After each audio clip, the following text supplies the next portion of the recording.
Hi students, welcome to முப்படை defence academy. Railway துறையிலிருந்து அடுத்தடுத்து நிறைய நோட்டிபிகேஷன்ஸ் வெளியிட போறாங்க. ஆல்ரெடி ஒரு நோட்டிபிகேஷன் வெளியிட்டாங்க. அதை பத்தி நம்ம யூடியூப் சேனல்லையே ஒரு 2 days பிஃபோர் செக்ஷன் ஆஃபீஸருக்கு வீடியோஸ் போட்டிருப்போம். இப்போ என்ன ஒரு அறிவிப்பு அப்படி பார்த்தீங்கன்னா, என்டிபிசியோடைய கிராஜுவேட், அண்டர் கிராஜுவேட் அந்த 2 எக்ஸாம் ரீசெண்டா முடிஞ்சிட்டு, போன வருஷம் விட்ட நோட்டிபிகேஷனுக்கு ரீசெண்டா எக்ஸாம் முடிஞ்சிட்டு, இப்போ இந்த வருஷத்துக்குரிய வேகன்சியை சாங்ஷன் பண்ணிருக்காங்க. ஓகேங்களா, சாங்ஷன் பண்ணிருக்காங்க.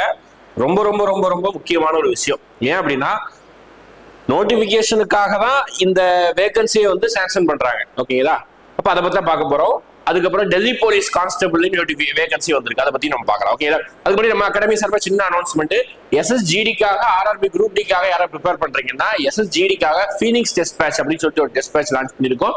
ஆர்ஆர்பி குரூப் டிக்கு டேட் வந்ததுனால லாஸ்ட் டைம் ரிவிஷனுக்காக ஒரு 15 ஃபுல் டெஸ்டையும் லான்ச் பண்ணிருக்கோம். அது யாராவது அட்மிஷன் போடாம இருந்தீங்கன்னா கீழே லிங்க் இருக்குது, அது அட்மிஷன் போடுவோம். இப்போ என்டிபிசியில பாத்தீங்கன்னா 2 லெவல் இருக்குது. ஒன்னு கிராஜுவேட், இன்னொன்னு அண்டர் கிராஜுவேட். ஓகேங்களா, இது ரெண்டுக்குமே ரயில்வே போர்டுல இருந்து அபிஷியலா நேத்து ஒரு அனௌன்ஸ்மெண்ட் வேகன்சி சாங்ஷன் பண்ணிருக்காங்க. அது பத்தி தான் பார்க்க போறோம். ஜோன் வைஸே சொல்லிருக்காங்க. ஓகேங்களா, sorry, zone wise posting wise. ஓகேங்களா, இப்போ கிராஜுவேட் பொறுத்த வரைக்கும் ஆல்ரெடி என்ன வந்துடுச்சு அப்படின்னு பாத்தீங்கன்னா, எக்ஸாம் வச்சு ஸ்டேஜ் 1க்கான ரிசல்ட் வந்துடுச்சு. ஓகேங்களா, சிபிடி 1க்கான ரிசல்ட் வந்துடுச்சு. அடுத்து சிபி2 நடக்க போகுது. சிபிடி2 இன்னொரு 10 நாள் நடக்கவே போகுது. ஓகேங்களா, அதனால அதுக்கு ப்ராசஸ் இந்த சீரம் முடிஞ்ச உடனே அடுத்த வேகன்சி ரிலீஸ் பண்ணதுக்காக வேகன்சியை சாங்ஷன் பண்ணிருக்காங்க. 5817 வேகன்சி கொடுத்திருக்காங்க. போன வருஷம் கிட்டத்தட்ட 8000 வந்து நினைக்கிறேன் லாஸ்ட் இயர் எழுதுற எக்ஸாம். இப்ப 5000 இப்போதைக்கு வேகன்சியை சாங்ஷன் பண்றது ஒரு நல்ல நம்பர் ஆஃப் வேகன்சி. ஒன்னு ஓகேதா, இது என்டிபிசியோட கிராஜுவேட். அடுத்து என்டிபிசியோடைய அண்டர் கிராஜுவேட் பாருங்க, அதுவும் வேகன்சி நோட்டிபிகேஷன் ரிலீஸ் பண்ணாங்க லாஸ்ட் இயர். சிபிடி 1 மட்டும் நடந்து முடிஞ்சிருக்கு, இன்னும் ரிசல்ட் வரல. இது அண்டர் கிராஜுவேட்டுக்கு அடுத்த வருஷம், இந்த வருஷத்துக்கான நோட்டிபிகேஷனுக்கு 3058. இந்த போன வருஷமும் 3000 வேகன்சி, இந்த வருஷமும் 3000 வேகன்சி.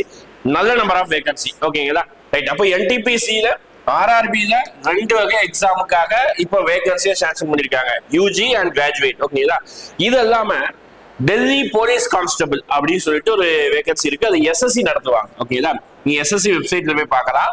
டெல்லிக்குள்ள இருக்க மட்டும் போலீஸ் கான்ஸ்டபிள் கிட்டத்தட்ட 7000-8000 வேகன்சியை விட்டுருக்காங்க. ஓகேங்களா, மேல் தனியா, ஃபீமேல் தனியா, அதுக்கப்புறம் பார்த்தீங்கன்னா ஒவ்வொரு கேட்டகரி தனியா கொடுத்துருக்காங்க.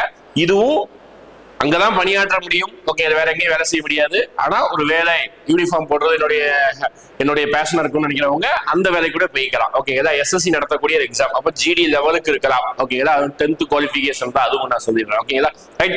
இது ஒண்ணு. அதுக்கப்புறம் யாரெல்லாம் குரூப் டி, ஓகேங்களா, அவங்களுடைய அப்ளிகேஷன் ஸ்டேட்டஸ் வந்திருக்கு, அதுவும் நீங்க செக் பண்ணிக்கலாம். ஓகேங்களா, எல்லாமே அபிஷியல் வெப்சைட்ல இருக்குது. அவங்களுடைய அப்ளிகேஷன் ஸ்டேட்டஸ் அது மட்டும் வந்திருக்கு. ஓகேங்களா, ரைட். அப்ப தொடர்ந்து ஃபாலோ பண்ணுங்க நம்ம சேனல்லையும். ஆர்ஆர்பி குரூப் டிக்காக அடுத்தடுத்து வரக்கூடிய எக்ஸாமுக்காகவும் வீடியோ சீரியஸ் எல்லாம் போயிட்டு இருக்கு. தொடர்ந்து ஃபாலோ பண்ணிக்கோங்க. தேங்க்யூ.